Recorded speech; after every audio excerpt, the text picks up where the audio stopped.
passé et l'avenir au secours du présent. Le beau est toujours bizarre. Non, je n'y crois pas. Rien ne distingue les souvenirs des autres moments. Le bizarre est souvent beau. C'est cette bizarrerie qui le fait être particulièrement le beau. Le beau bizarre. Non, oui, pour moi, oui. De Zineb Souleimani.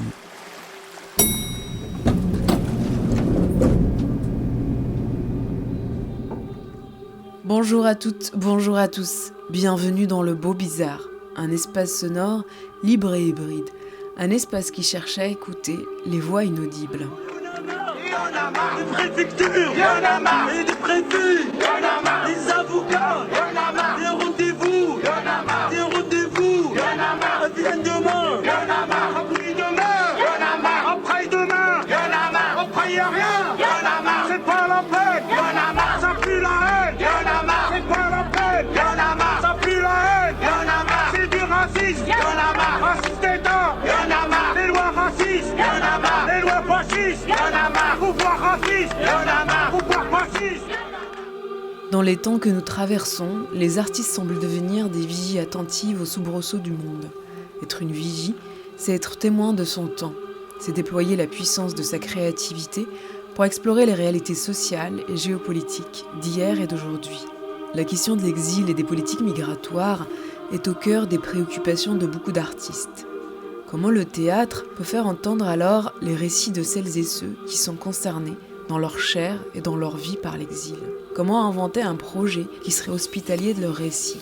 Comment la configuration de l'espace permet une acuité d'écoute? Comment la durée permet d'étirer un temps nécessaire pour voir, entendre et recevoir la parole d'un autre abîmé? C'est le projet que propose Patricia Alliot dans Dispac Dispar, un diptyque qui se regarde entre tribunal et agora. Un théâtre politique qui cherche à changer nos regards sur les personnes exilées. Patricia Alliot est mon invitée dans ce 61e épisode du Beau Bizarre. Aujourd'hui, c'est la dernière à l'espace Pompidou au Bourg. Et nous jouons dans 15 minutes. Bonne soirée à vous. Les amis, ouverture publique dans 13 minutes. Très bien. C'est complet. Génial.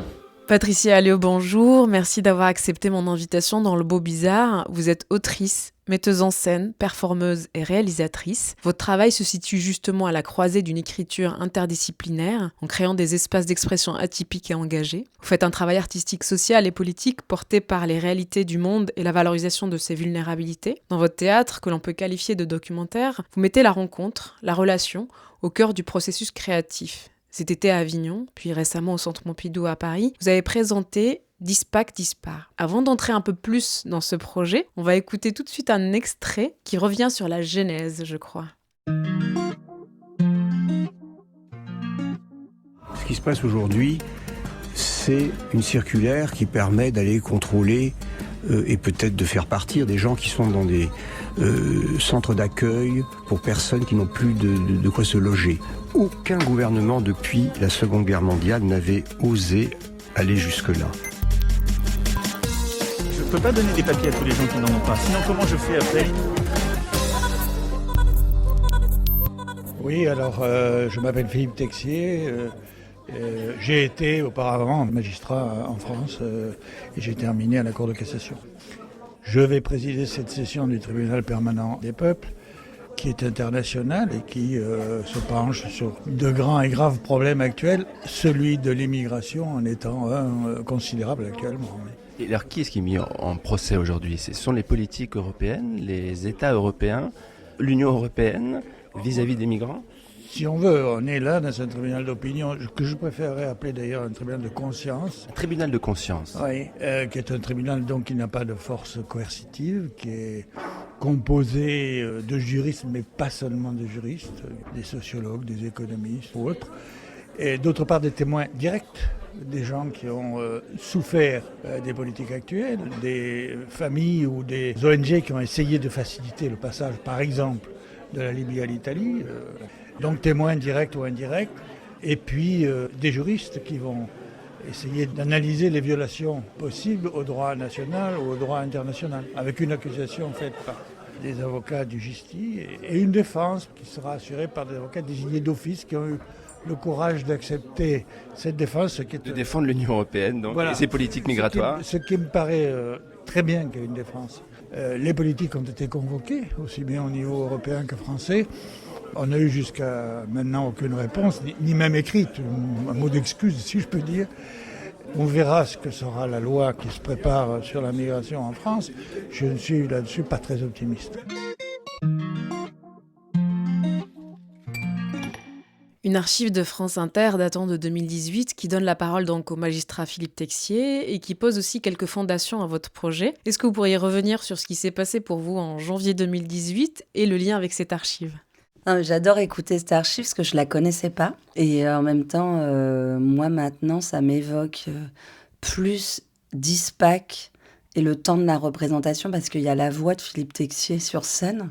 Et j'ai beaucoup répété avec lui, plus que la session du tribunal permanent des peuples à laquelle j'avais assisté à l'époque. Mais il se trouve qu'une des premières personnes que j'ai rencontrées, c'est Philippe Texier, qui m'a accueillie chez lui. Quand j'étais au tout début de mes enquêtes, à ne pas savoir encore quelle forme ça allait prendre, je savais qu'il fallait que je rencontre ces personnes, que certainement cet acte d'accusation rédigé par le GISTI allait être une des matières principales parce que c'est un acte d'accusation qui est porté contre les violations systématiques des droits des personnes exilées et réfugiées par les États européens, notamment la France. Mais j'avais un doute, c'est-à-dire je me disais peut-être qu'il faut que je rencontre les personnes, qu'il y ait des témoignages. Donc du coup, c'est très très émouvant pour moi de réentendre la voix de Philippe Texier. Je me souviens que son visage s'est totalement éclairé quand j'ai dit que j'avais rencontré Gustave Macia, qui est le président du CICP, le Centre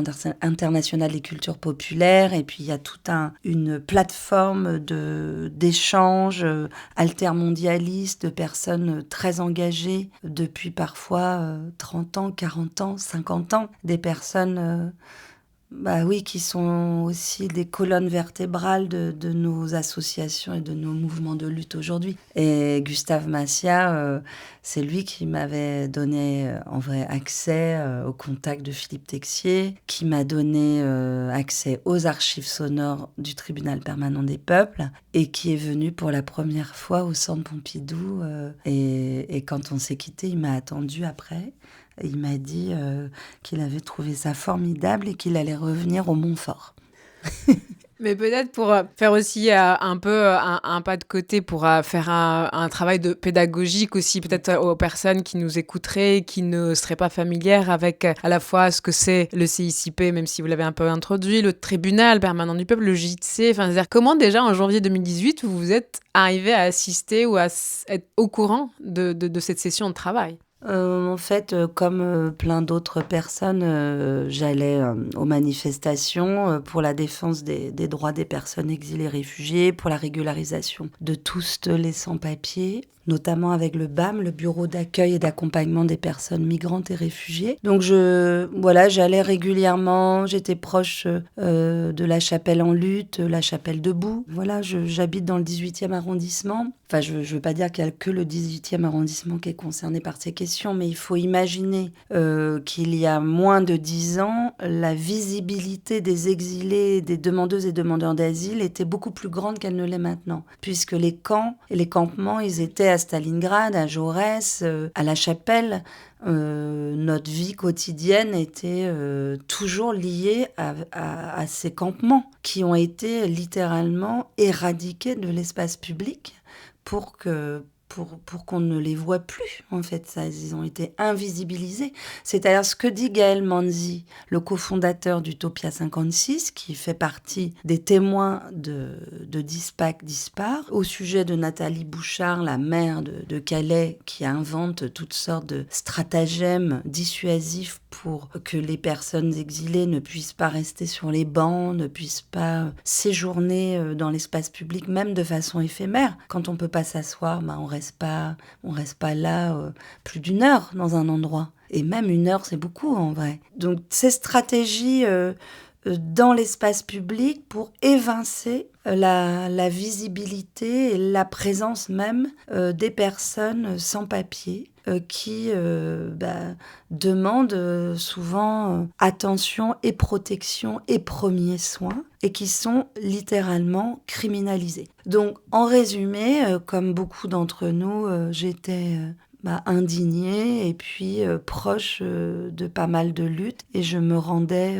solidaire au moins des marches. Et voilà, donc voilà l'atmosphère, le contexte dans lequel j'étais, donc du coup une curiosité pour tout ce qui pouvait se dire, se penser, s'inventer autour de ces questions et je tombe sur un événement, j'imagine Facebook, une session du tribunal permanent des peuples consacrée à la violation des droits des personnes migrantes et réfugiées va se tenir à Paris. Donc je me dis, tiens, mais je n'ai jamais entendu parler de ce tribunal d'opinion dont vient de parler Philippe Texier, qui est donc le président de cette session. Je n'avais d'ailleurs pas entendu encore cette expression, un tribunal de conscience. Et je trouve que c'est assez juste. C'est-à-dire que moi, j'ai toujours été préoccupée d'éthique et de politique. Et donc, ça me plaît qu'il parle de tribunal de conscience. Et donc, ce tribunal d'opinion, ce tribunal citoyen, c'est un peu sur le mode des tribunaux Russell ou Sartre, qui se sont créés, je pense, juste après la guerre, où il y avait cette idée de contre la violation systématique de nos droits par les États. Que peuvent faire les citoyennes et les citoyens ? Que pouvons-nous faire ? Au moins nous unir pour produire collectivement un contenu qui pourrait faire l'objet d'une forme d'expertise citoyenne et démocratique. Donc c'est une construction très horizontale qui est basée sur une chose dont je me suis beaucoup inspirée, qui est basée sur l'importance des témoignages et des témoins. C'est-à-dire qu'au lieu que l'expertise soit liée à une forme de verticalité, on irait chercher les savantes et les savants qui viendraient témoigner du haut de leur savoir. Là, c'est pas du tout ça. C'est les témoins sont expertes de par leur expérience et le regard singulier qu'elles ont sur la réalité migratoire, soit parce qu'elles ont subi elles-mêmes des violations de leurs droits, soit parce que ces personnes ont assisté à la violation de ces droits, et soit parce qu'elles ont agi pour protéger les personnes dont les droits sont violés. Donc il y avait une circulation de la parole entre, comme a dit Philippe Texier, entre des personnes un peu plus spécialistes parce que leur métier est d'être juriste, donc elles connaissent la langue du droit et de nos droits, ou des personnes qui connaissent moins mais qui ont été agissantes. Alors il y a l'envie de raconter les mots d'aujourd'hui, puis il y a les rencontres et ça prend petit à petit forme. On va écouter le début de votre spectacle. Bonjour, bienvenue à Dispac, Dispar.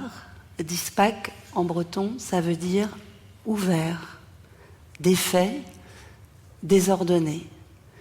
Dispar, agitation, révolte, révolution. Au début, j'avais pensé appeler ce projet Digor Kalon, qui veut dire, en breton, ouvrir son cœur. Kalon, en grec, c'est beau, en breton, c'est cœur. Digor Kalon, ouvrir son cœur. En breton, ça veut dire aussi apéritif. C'était d'ailleurs le nom d'une taverne où j'avais l'habitude d'aller à Perros-Guirec. Dispac, ouvert, ouvrir des portes, ouvrir des bras, ouvrir des espaces, ouvrir des mondes possibles, ouvrir des bibliothèques.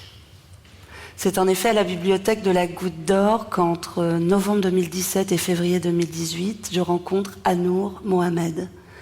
Ensemble, nous formons un tandem linguistique, initié par le BAM, le Bureau d'accueil et d'accompagnement des personnes migrantes et réfugiées.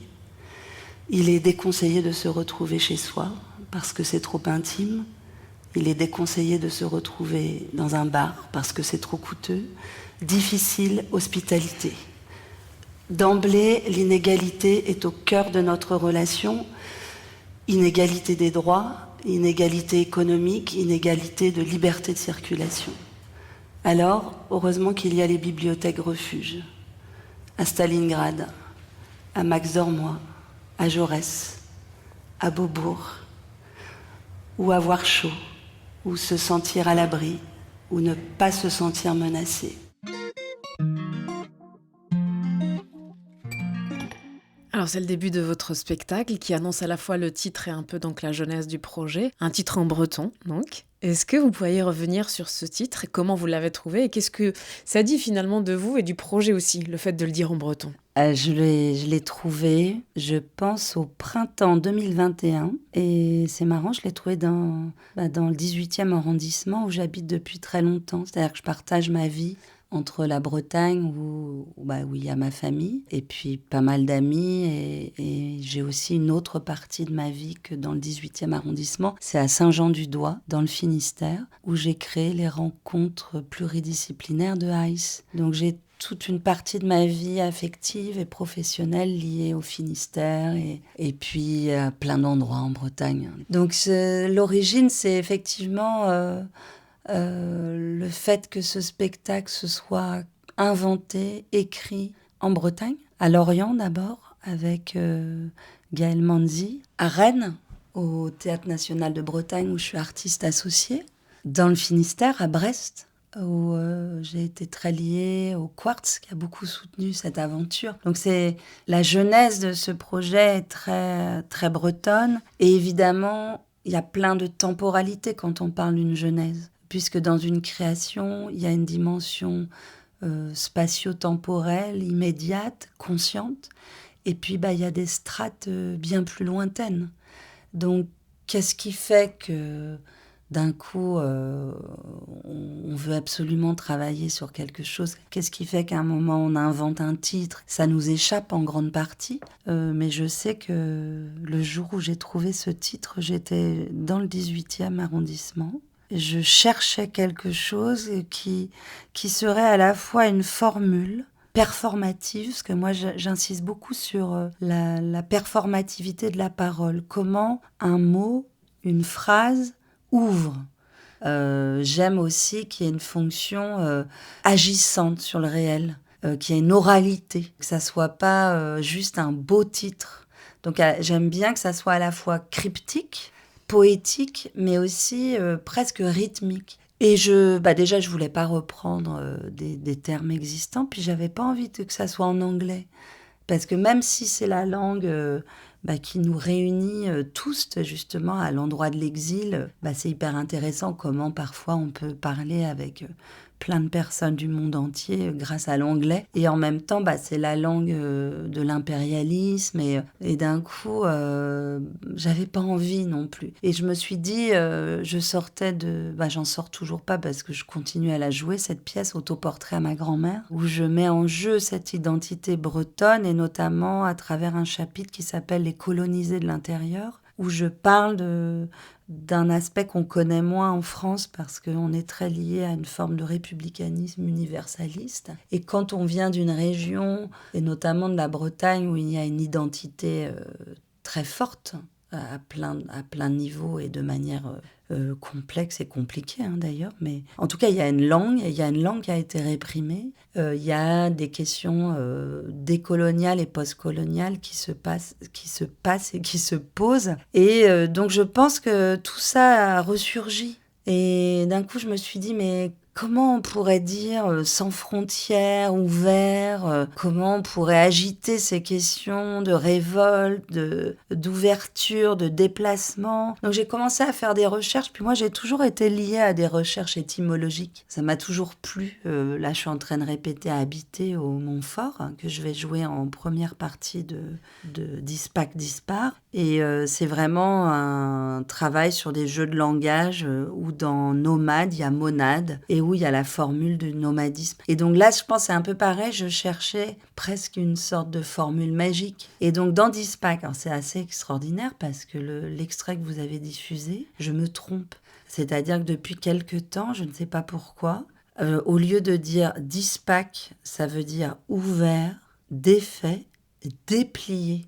Depuis quelque temps, je dis désordonné. Ce que je n'ai jamais dit à Avignon, ce que je n'ai jamais dit depuis 3 ans. Donc le désordre a surgi dans mon imaginaire, mon phrasé, il vient faire effraction. Et en fait, je l'ai corrigé entre-temps parce que désordonné, c'est déjà contenu dans Dispar, qui veut dire agitation, révolte, révolution. Il y a déjà cette idée du désordre nécessaire. Alors que dans Dispac, j'aime beaucoup qu'il y ait quelque chose de déplié. Il y a vraiment un rapport phénoménologique, sensible, à ce qui se déplie, quoi. Il y a des strates et c'est à la fois spirituel et concret et géographique et puis concret dans l'espace de l'agora de Dispac. C'est quelque chose qui se déplie devant nous. Voilà, je tenais à corriger mon propre lapsus.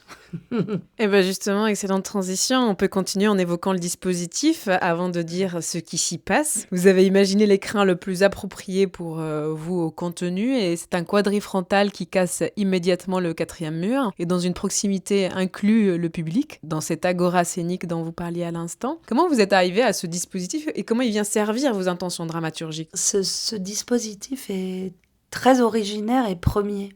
Parce qu'on parlait du tribunal permanent des peuples, évidemment, que c'est une matière politique, expérientielle, première. Mais ce qui est premier aussi, c'est que j'avais envie d'être dans une agora et un quadrifrontal. Donc dès le Théâtre de Lorient, alors qu'on avait 3 francs 6 sous, je savais déjà qu'il y avait cette nécessité de sortir d'un bifrontal ou d'une opposition entre l'espace des spectatrices et l'espace de jeu qu'il fallait casser, effectivement. Donc, c'est très premier comme désir. Peut-être, encore une fois, il y a plein d'imaginaires qui traversent tout ça. C'est à la fois la proximité des corps, peut-être un espace...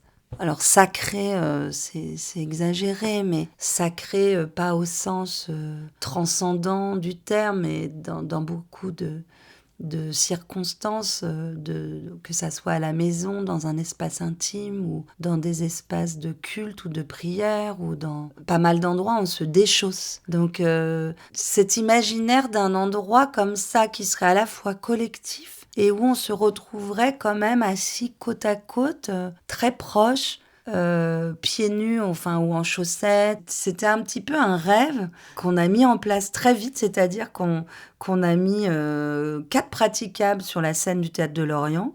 Donc il y avait déjà la version miniature de ce que est devenu Dispac 1 année ou 2 plus tard. Et puis l'autre obsession, c'était la cartographie.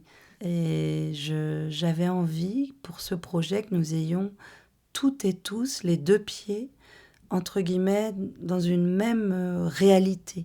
C'est-à-dire que c'est pas intellectuel, c'est une sensation, c'est des corps qui se meuvent autrement. On est amené à regarder quelque chose qui est à nos pieds, puis après, quand la représentation va se développer, quand les bancs d'utopie, la sculpture de Francis Cape arrive, c'est une autre assise qui cohabite avec l'assise des praticables autour. On est dans une grande assemblée assez atypique qui va ressembler un peu plus à une sorte d'AG. Donc je pense qu'originairement, j'ai voulu créer un espace d'écoute atypique par rapport aux dispositifs théâtraux, en me disant, sur ces questions, on sature d'images qu'on ne peut plus regarder, qu'on regarde trop vite, parfois sur les réseaux sociaux. Et je me suis dit, au contraire, il faut sortir du rapport à l'image, se laver un peu peut-être le regard et revenir à une écoute peut-être plus méditative et une attention mutuelle. C'est pas simplement une attention au sujet ou à la question, mais une attention mutuelle, parce que ce dont il s'agit dans le fond du fond, c'est une sorte d'absence à soi-même qui fait que on laisse l'innommable, le crime s'exercer au quotidien autour de nous et ça ne nous fait plus rien en quelque sorte. Donc voilà, moi je me suis dit, est-ce que le théâtre ne pourrait pas être cet espace qui manque cruellement? Est-ce qu'on ne peut pas inventer un espace-temps à la fois d'écoute, mais aussi d'attention, l'attention signifiant le soin. Écouter quelqu'un, écouter un témoignage, c'est déjà lui accorder du temps et du soin. C'est dire à cette personne ce que tu dis a de la valeur, ce que tu vas dire ici va compter, peut-être avoir une répercussion. L'agora, c'est ça que ça permet aussi, c'est cette question de la confiance en fait. On est assis et assise très proche des personnes. Il y a cette question du regard, de se laisser atteindre. C'est la question de se laisser toucher dans tous les sens du terme. Il n'y a pas la distance liée au théâtre habituellement, ou même la distance entre les fauteuils. Il y a dans les assises, il y a des corps qui vont se toucher. Après, on va aller s'asseoir sur les bancs. Et ce que je mets en scène, ce sont des rencontres. C'est-à-dire que c'est aussi ma rencontre avec Anour, et puis la rencontre de Stéphane Ravaclet, le boulanger gréviste, avec Bernardo, où ils font un duo de danse.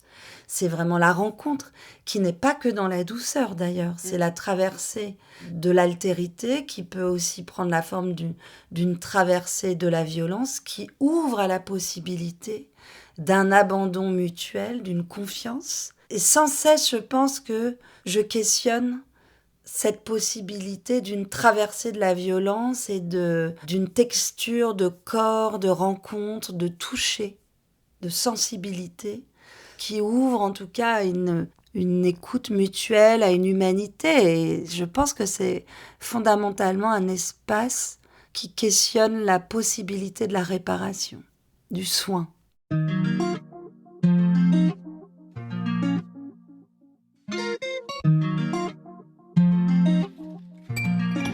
Avant d'aller sur cette deuxième partie avec les témoignages importants, bien sûr, je voulais juste qu'on s'attarde sur la première. Donc, en fait, la pièce se déplie en deux parties. Un diptyque, comme vous disiez, qui se regarde entre tribunal et agora pour pousser l'écoute à son extrême, justement. Une première partie qui fait de la langue juridique une langue théâtrale. L'adresse est directe, elle inclut, elle responsabilise. Et puis donc cette seconde partie qui permet la participation active de la société civile et on va y revenir. Mais d'abord cette question sur la langue juridique qui devient une langue théâtrale. Pourquoi vous avez voulu garder presque aussi brut ce texte et qui condamne donc les politiques migratoires européennes et qui est incarné dans votre pièce par la comédienne Élise Marie? En fait, on l'a beaucoup travaillé cet acte d'accusation, pour le rendre plus oral, plus lisible, plus audible. Donc avec Élise, on le lisait, on le relisait. À chaque fois que notre langue fourchait, on y prêtait attention et on essayait de reformuler, d'alléger. Mais néanmoins, on a été quand même assez fidèles. On a procédé comme des documentaristes. On a travaillé le texte, point par point, article par article, puisqu'en fait, les personnes qui ont rédigé ce texte se sont inspirées vraiment d'articles de loi. C'est un travail de recherche, en fait. Donc moi, ce qui m'a plu là-dedans, c'est à la fois la scientificité, et puis, ce qu'on dit souvent, le droit, la langue du droit, la langue juridique, c'est la langue de nos droits. Et le paradoxe, c'est que si on n'a pas étudié le droit à l'université, on est quand même assez désemparé.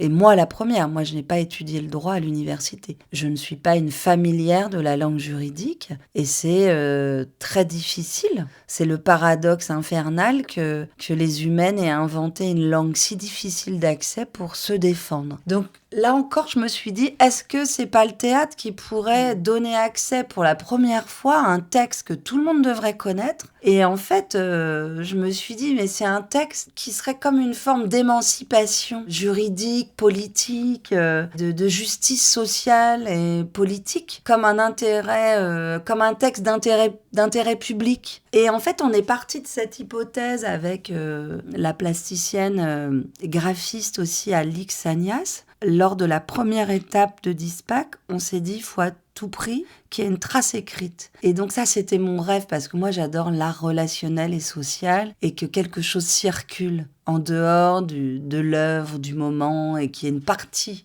même de l'œuvre qui circule, etc., et qui dissout en quelque sorte l'œuvre au final.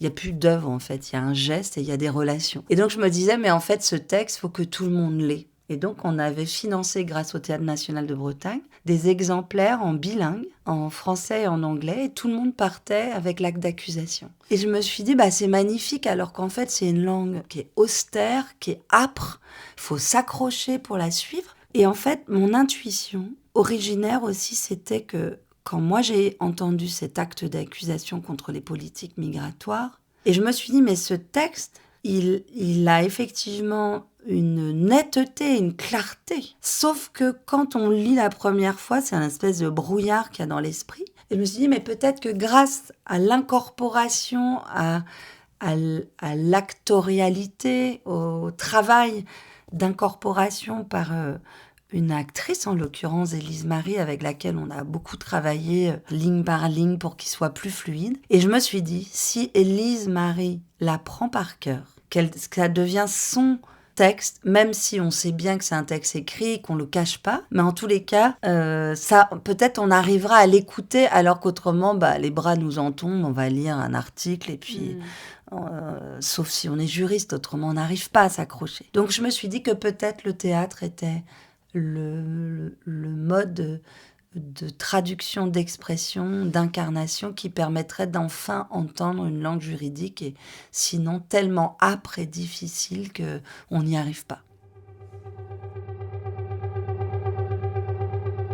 Une nuit, j'étais dans le parc, j'étais assis à côté aux Invalides en mangeant mon repas. Il y a une bénévole, elle est venue vers moi, elle m'a demandé pourquoi je ne parle pas, pourquoi je suis triste. J'ai répondu en anglais que je ne parle pas français et que je suis arrivé en France il y a 2 mois. Elle m'a répondu en anglais, j'étais tout content, mais j'ai raconté mon histoire en demi-heure. Et puis après, elle m'a dit, je peux te donner une adresse.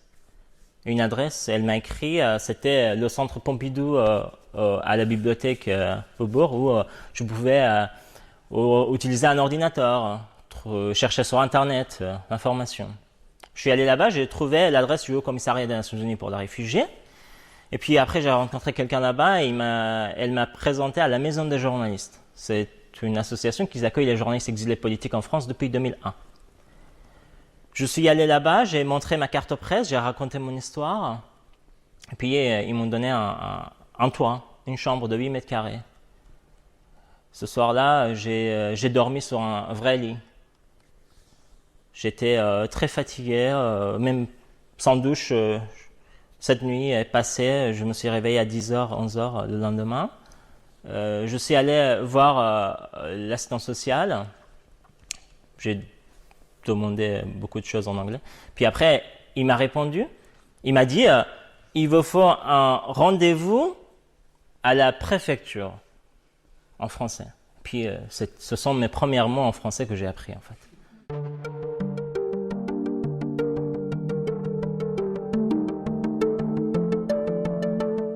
Alors, je m'appelle Mortaza Beboudi, je suis un journaliste franco-afghan. Je travaille en tant que journaliste indépendant avec plusieurs médias français à Paris. Est-ce que tu peux revenir sur ton arrivée en France ? C'était le 28 mai 2015. À ce moment-là, je connaissais pas ce pays, nouvelle culture, nouveau pays pour moi. C'était un nouveau monde déjà. Je parlais pas la langue, donc c'était assez étrange. Voir des gens dans les rues, stations de métro. Et donc voilà, c'était assez étrange. Et pour moi, comme je disais, la France que je connaissais, Paris que je connaissais, c'était en fait Paris, le musée du Louvre, c'était la Tour Eiffel, c'était... Et là, mais je me suis retrouvé en fait à la rue. Je comprenais pas pourquoi, alors qu'en fait, d'ailleurs c'est la France qui m'a aidé en fait, même financé une partie de mon voyage. Et je suis arrivé, je me suis retrouvé à la rue. 2 mois dans la rue, et puis après, voilà, j'ai trouvé la maison de journaliste où j'étais hébergé. Et j'ai appris le français en 7 mois. J'étais inscrit, j'ai commencé mon master de relations internationales à Sorbonne, et puis j'ai commencé à reprendre mon travail dans les médias, et donc notamment France Télévisions, Arte, que j'ai fait de grands reportages. L'idée c'était en fait début, parce que nous ne pouvons pas en fait comprendre la réalité, soit la situation des exilés, soit les conflits, soit les crises, les problèmes sociaux, sans les voix locales, sans les reporters de terrain. Et comment tu as rencontré Patricia Alliot et que tu es arrivé dans le projet ? J'ai rencontré Patricia Alliot. En fait, Patricia a entendu parler de moi dans les médias ailleurs. Et puis après, elle m'a contacté, on s'est rencontrés dans un restaurant afghan dans le 2e arrondissement, près d'ici, où en fait on a mangé un plat afghan. Donc c'est un plat national afghan, Kabouli Palao. Donc on a mangé ça, et puis autour de ce plat national afghan, elle m'a raconté en fait son projet. Dispak. Donc quand elle m'a parlé du projet, je me suis dit en fait il faut faire ça, c'est une belle initiative. Il faut changer le regard sur l'immigration à travers ce spectacle, donc qui vraiment on contribue en fait nous à un dialogue constructif. Sur ces questions cruciales qui touchent l'humanité. Et puis aussi qu'en fait dans ces espaces partagés qu'en fait naît la compréhension, l'empathie et le changement.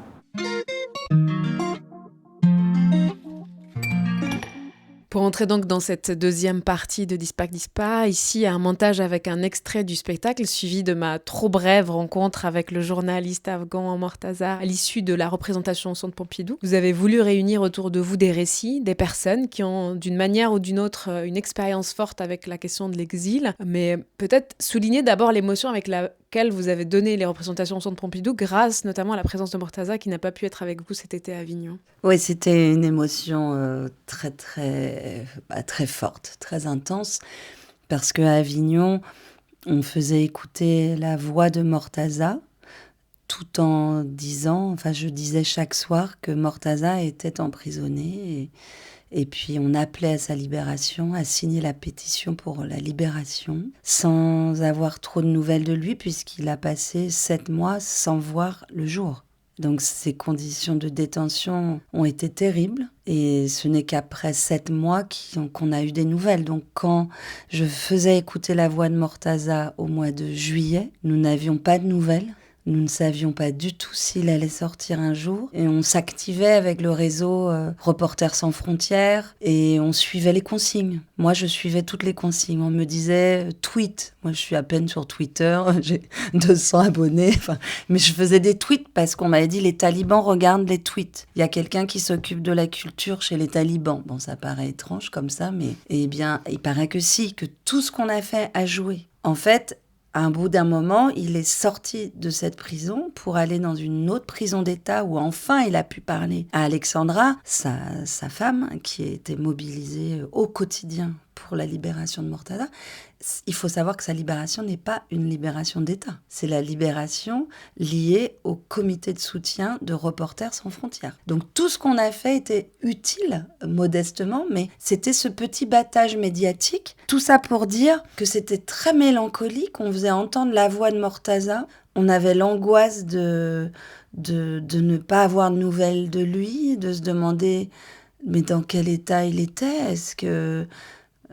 c'est même terrible, mais est-ce qu'il vivait encore? Est-ce qu'il souffrait? Voilà, on ne savait rien à ce moment-là. Après, on a eu des nouvelles qui étaient rassurantes. Donc, il faut imaginer la joie. Après, on a joué à Marseille, c'était pareil. Là, on avait eu des nouvelles. On savait qu'il était en vie, donc c'était plus du tout le même degré d'inquiétude. On faisait entendre sa voix, c'était moins grave, moins pesant. Il y avait l'espoir, mais il y avait la peur qui passe ses jours en prison, le reste de ses jours en prison, puisqu'il était accusé d'espionnage. Donc en fait, il fallait marteler tout le temps sur les réseaux. Ce qui était vrai d'ailleurs, c'est que Mortaza Beboudi est un journaliste franco-afghan qui fait son métier de journaliste. Donc il fallait tout le temps dire et redire cette chose-là pour que le soupçon qu'il soit un espion au service de la France, etc., soit levé parce que il aurait pu avoir ce verdict et repartir en prison pour des années, voire pire. Donc voilà, je sais, j'ai été un peu longue, mais parce que je crois qu'on n'imagine pas à quel point on se demandait si on allait le revoir un jour. Donc c'est surréaliste de se retrouver avec Mortaza. Et quand Mortaza a été libéré, que j'ai appris la violence des conditions de détention avec tout le monde, pour moi, c'est pas du tout évident qu'il ait envie de revenir. Pas du tout. J'ai même tardé à lui demander. Je me disais, mais en fait, il va peut-être même avoir envie de changer de vie. Il aura peut-être plus du tout envie de parler de tout ça. Donc moi, je me réjouissais juste de sa libération. Et je me disais, ça va être merveilleux de le revoir. Puis quand on s'est revus en novembre-décembre, j'ai osé lui poser la question parce qu'en fait, il a découvert tout ce qui avait été fait pour lui. Il regardait sur Internet, il disait « Mais c'est dingue ce que vous avez fait à Avignon !» C'était assez dingue comme rapport au temps. Et puis du coup, pour lui, c'était évident qu'il allait faire partie de Dispac, qu'à chaque fois qu'il serait libre, il serait là, en tournée. Évidemment, il doit composer avec ses autres obligations puisque il est journaliste et puis il va reprendre son travail de journaliste à plein temps. Donc voilà, l'émotion, et puis c'est l'émotion de tout le monde parce que Dispac a fini par former une étrange famille ou communauté sensible, queer family, je sais pas comment, mais en tout cas, comment qualifier. Mais c'est très particulier, ce qui nous réunit, cette aventure de personnes, à la fois des professionnels du spectacle, et puis d'un coup, Stéphane Ravaclet, c'est la première fois qu'il monte sur scène. Gaël Manzi, c'est la première fois aussi. Mortaza, lui, même si il a une aisance dans la parole, dans tout, parce que son métier, c'est d'être journaliste. Il est habitué à élaborer un propos, une pensée critique, à l'articuler, à la rédiger, à l'écrire en plusieurs langues. Il est assez virtuose aussi dans cet art de l'analyse et du récit. Néanmoins, c'est la première fois qu'il se retrouvait comme ça sur scène. Donc en fait, ça a créé quelque chose d'inédit entre des professionnels du spectacle et puis des personnes qui étaient sur scène pour la première fois. Sauf que maintenant, ça fait 3 ans que cette aventure existe, donc on ne peut plus dire que c'est la première fois. Ces personnes sont devenues aussi des actrices, des acteurs, des danseurs, en fait. Quand je parle de ces questions-là, la première chose que j'ai envie de dire, c'est de quoi on parle. Parce qu'on nous parle des étrangers, des migrants, des réfugiés, des demandeurs d'asile, des exilés. Mais personne ne prend la peine de définir chacun de ces mots. Et ils sont utilisés indifféremment. Or, les définitions ne sont pas les mêmes. Un étranger, c'est celui qui n'a pas la nationalité du pays dans lequel il vit. Un migrant, c'est quelqu'un qui, à un moment donné, a quitté un pays pour venir vivre dans un autre pour une durée supérieure à 1 an. Il peut faire des allers-retours, il peut rester dans le pays, prendre la nationalité du pays. C'est le cas des 2/3 des migrants qui vivent actuellement en France. Il peut être parti pour des raisons volontaires ou pour des raisons contraintes. Et ceux que l'on démontre du doigt aujourd'hui, le plus souvent, c'est ceux qui sont partis, qui ont fui leur pays, donc ils sont partis pour des raisons contraintes, quel que soit le motif pour lequel ils sont partis. Ça peut être des raisons politiques, ça peut être des raisons de répression, ça peut être des raisons de conflits internes, de guerre, ça peut aussi être de la misère économique, ça peut être aussi des questions environnementales, dues au changement climatique, mais pas que. Donc dans les assos, tous ces gens-là, on préfère les appeler les exilés dorénavant, parce que l'exil, c'est justement la migration contrainte, c'est quand on n'a pas le choix de partir. Le Haut Commissariat aux réfugiés estime aujourd'hui qu'il y a 110 millions de personnes déracinées, c'est-à-dire qui ont été obligées de quitter leur domicile. La plupart du temps, elles commencent par fuir à l'intérieur de leur pays. C'est ce qu'on appelle les déplacés internes. Et 1/3 de ces déracinés quittent leur pays. Et donc ça fait 35 millions de personnes. Et sur ces 35 millions de personnes, les 85% restent dans les pays voisins. Et souvent, ce sont des pays pauvres. Au moment de la guerre en Syrie, c'est ce qu'on a appelé, pour les conséquences sur l'Europe, la crise des migrants de 2015-2016. C'est le moment où beaucoup d'États ont hurlé qu'ils n'allaient pas accueillir toute la misère du monde. La France est un pays qui est généreux, on fait respecter le droit d'asile et l'accueil de ceux qui sont fragiles, mais on ne peut pas accueillir, on prend notre part, mais on ne peut pas prendre toute la misère du monde, comme disait Michel Rocard. Nous ne pouvons pas héberger toute la misère du monde, ce n'est pas possible. La France n'est plus, ne peut plus être une terre d'immigration. Et des précisions très claires sur l'immigration clandestine. Nous ne pouvons pas héberger toute la misère du monde, que la France doit rester ce qu'elle est, une terre d'asile politique, mais pas plus. Je l'ai déjà dit et je le réaffirme, quelque généreux qu'on soit, nous ne pouvons accueillir toute la misère. On ne peut pas accepter, on ne va pas prendre toute la misère du monde, encore faut-il s'y efforcer. Aujourd'hui, nous ne pouvons pas nous permettre d'accueillir toutes ces populations qui sont souvent des damnés de la terre. Mais la France, aujourd'hui, dans la situation dans laquelle nous nous trouvons, ne peut pas accueillir, comme l'avait dit un ancien Premier ministre, toute la misère du monde et de l'Europe. Elle prend sa part. Bien, Manuel Valls, vous savez que vous avez un supporter. Je fais bien le mot qu'avait utilisé Michel Rocard il y a quelques années s'agissant de la France. L'Europe ne peut pas accueillir toute la misère du monde. C'est vrai qu'elle ne le peut pas, mais la réalité, c'est qu'elle ne le fait pas et qu'elle est même très loin de le faire. 3 pays sont devenus les principales terres d'accueil. C'est la Turquie, le Pakistan et le Liban qui ont recueilli des millions de personnes. D'ailleurs, 9 réfugiés sur 10 dans le monde se retrouvent dans des pays considérés comme moins développés et pas dans les pays riches. C'est ça qu'il faut mettre en parallèle avec les 100, 200 ou 300 000 migrants dont il est question en Europe et qui représentent, si je puis dire, une goutte d'eau par rapport aux 500 millions d'Européens.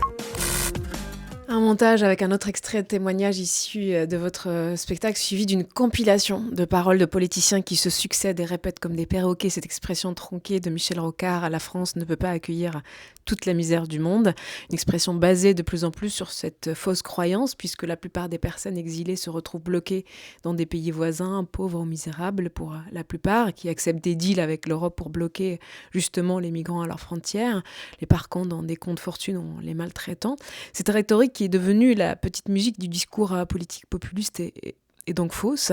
C'est aussi l'une des intentions du projet, participer à changer les regards et les croyances sur les personnes exilées par des données tangibles. Ici, avec le témoignage de l'ancienne députée européenne Marie-Christine Vergiat, qui fait aussi parler les affects de cette langue politique. Oui, Marie-Christine Vergiat, c'est un lien avec le projet originaire, qui m'a précédée, puisqu'elle faisait partie de la session du tribunal permanent des peuples. Donc c'est là que j'entends parler d'elle, que je la rencontre. Je la rencontre pas personnellement, mais j'ai réécouté plusieurs fois son témoignage et j'aimais beaucoup son expertise, sa façon de distinguer très simplement et à la fois de dédramatiser et de décriminaliser. C'est-à-dire qu'il y a toujours cet imaginaire, cette politique des chiffres et on est noyé sous des informations complètement fausses et exagérées. On alimente la peur et j'aime beaucoup le calme de Marie-Christine Vergiat qui aujourd'hui est vice-présidente de la Ligue des droits de l'homme et qui est très engagée sur les questions migratoires. On l'entend régulièrement dans les radios, elle intervient un peu partout, parce que elle martèle toujours la même chose, c'est que non seulement on n'accueille pas toute la misère du monde, mais en plus on n'accueille même pas, comme elle dit, notre part. On est bien loin du compte. Elle remet en perspective les flux migratoires mondiaux, européens, intercontinentaux. Elle nous fait changer de regard sur l'immigration. Et en effet, c'est un des enjeux politiques et dramaturgiques de cette deuxième partie, à travers des témoignages différents. Effectivement, Marie-Christine Vergiat est beaucoup plus sur un volet politique, juridique, mais aussi dramaturgique. Et d'ailleurs, c'est toute cette variété de témoignages qui m'a intéressée et qui constitue un background un peu à la fois scientifique, empirique, livresque, et c'est pour ça que j'ai voulu en faire un livre où on retrouve les témoignages écrits, parce qu'en fait, tous ces témoignages sont très écrits. C'est pas juste quelqu'un ou quelqu'une qui vient raconter ce que il ou elle pense ou a vécu. C'est une élaboration avec toujours quand même une petite part d'improvisation chaque soir. Il y a des petites phrases différentes ou des exemples peut-être différents ou une inspiration du jour différente. Mais il y a quand même quelque chose qu'on a écrit ensemble, d'un commun accord en tout cas, pour que ça serve le propos de la pièce et la qualité des interventions des personnes. L'idée, c'est que chacune des personnes soit mise en valeur et que ça fasse progresser le propos vers justement une reconsidération de la question migratoire, à la fois pour dédiaboliser les exilés, décriminaliser et se dire qu'une autre politique migratoire est possible, que d'authentiques politiques d'accueil sont possibles. Les violations du droit d'asile, c'est au cœur de cette pièce. C'est prendre conscience à quel point les violations du droit d'asile sont constantes et gravissimes. C'est-à-dire que c'est pour ça qu'on peut parler de crime contre l'humanité. Je vais laisser la dernière question à Mortaza. Alors, à Patricia, une question à poser. Alors, c'est... est-ce qu'elle dort assez? Parce qu'elle m'envoie des messages à 3h du matin, à 5h du matin, et donc elle se réveille à 7h. Donc, je ne sais pas si elle dort ou pas. Et donc, voilà, c'est une question que je n'ose pas poser.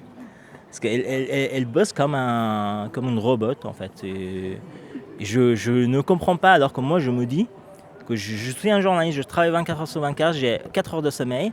Alors, elle, je ne sais pas.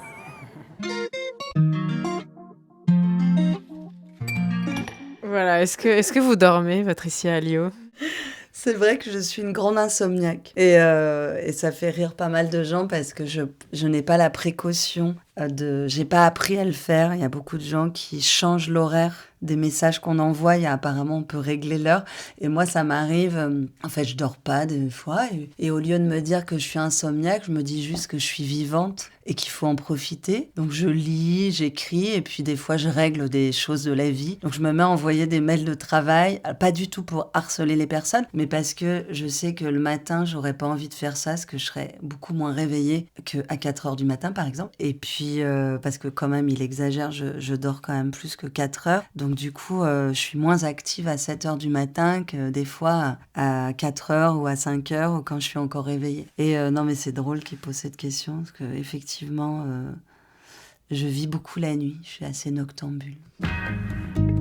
Après le Festival d'Avignon, après le Centre Pompidou et avant une tournée en France, le spectacle sera présenté au Théâtre Sylvia Montfort à Paris du 21 au 29 mars 2024. C'était Le Beau Bizarre, un podcast du studio indépendant Audio Sauti, disponible sur les plateformes d'écoute. Et si vous appréciez ce travail, sachez qu'il est désormais possible de le soutenir. Vous trouverez le lien Tipeee dans la bio. Merci de votre soutien et merci de votre écoute. Pas facile, gagner l'argent français, bosser, pas facile, gagner l'argent français.